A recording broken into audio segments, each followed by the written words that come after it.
श्री राधे राधे। आप सभी का श्री राधे किचन चैनल में स्वागत है। आज हम मोक्षदा एकादशी की कथा सुनेंगे। मार्गशीर्ष मास के शुक्ल पक्ष की एकादशी को मोक्षदा एकादशी कहते हैं। अब की बार ये 14 दिसंबर 2021 में मोक्षदा एकादशी है। मोक्षदा एकादशी की कथा। युधिष्ठिर बोले, हे देवेश, मुझे बड़ा संदेह है। इस कारण संसार के हित के लिए मैं आपसे पूछता हूँ, मार्गशीर्ष शुक्ल पक्ष की एकादशी को क्या कहते हैं? इसका क्या नाम है? उसकी क्या विधि है और उसकी विधि मुझसे कहिए। श्री कृष्ण बोले, हे राजन, तुम्हारा प्रश्न बहुत ही सुंदर है।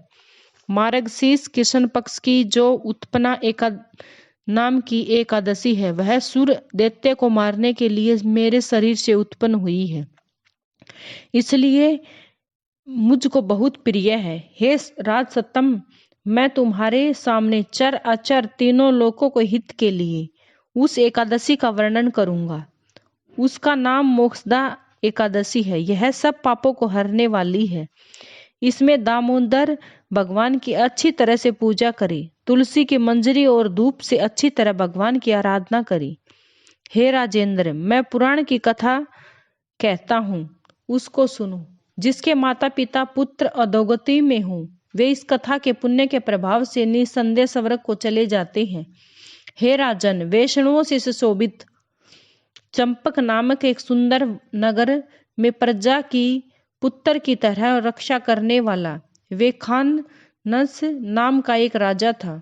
एक दिन राजा ने सौपन में अधोगति को प्राप्त किए हुए अपने पिता को देखा। वह देखकर उसे बड़ा आश्चर्य हुआ। उसने ब्राह्मण से सौपन के वृत्तांत कहा। हे ब्राह्मण, मैंने सौपन में अपने पिता को नरक में पड़ा हुआ देखा है। पिता ने मुझसे कहा कि हे पुत्र, मैं अधोगति में हूँ, मेरा उद्धार करो। स्त्री पुत्र मुझे अच्छे नहीं लगते, मैं क्या करूं? हे ब्राह्मणों, जिसके द्वारा मेरे पूर्वजों को मोक्ष हो जाए, ऐसा दान तप व्रत योग कुछ बतलाइए। उसका पिता नरक में है। उस बलवान पुत्र के जीवन में क्या लाभ? उस पुत्र का जन्म व्यर्थ है। ब्राह्मण बोला, हे नृप, यहाँ पर्वत मुनि का आश्रम पास में है, उनके पास आप जाइए। वे भूत वर्तमान और भविष्य सबको जानते हैं। वह राजा उसका वचन सुनकर मुनि के आश्रम में गया। वह आश्रम शांत प्रकृति के ब्राह्मण प्रजा और मुनीश्वरों से सुशोभित था।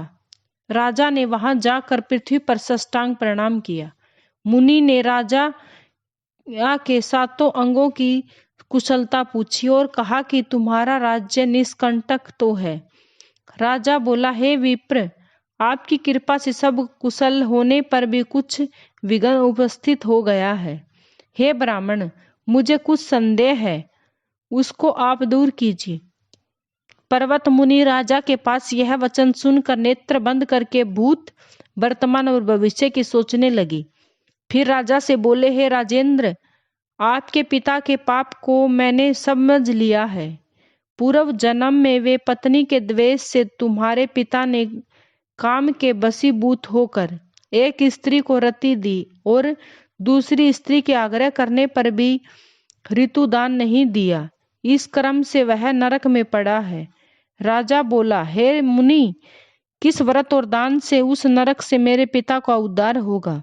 वह उपाय मुझसे कहिए। मुनि बोले, मार्गशीर्ष शुक्ल पक्ष में मोक्षदा नाम की एकादशी है।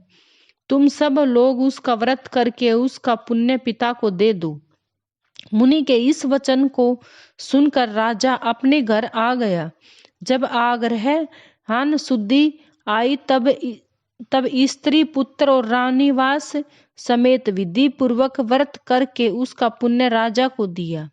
वेखानास का पिता स्वर्ग को चला गया और आकाश से स्पष्ट शब्दों में राजा से बोला, हे पुत्र, मेरा सदा कल्याण हो, तेरा सदा कल्याण हो। यह कहकर वह स्वर्ग को चला गया। हे राजन, इस प्रकार जो इस मोक्षदा एकादशी का व्रत करता है, उसके सब पाप दूर होते हैं। मोक्षदा एकादशी की कथा हमारी पूर्ण हुई। श्री राधे राधे।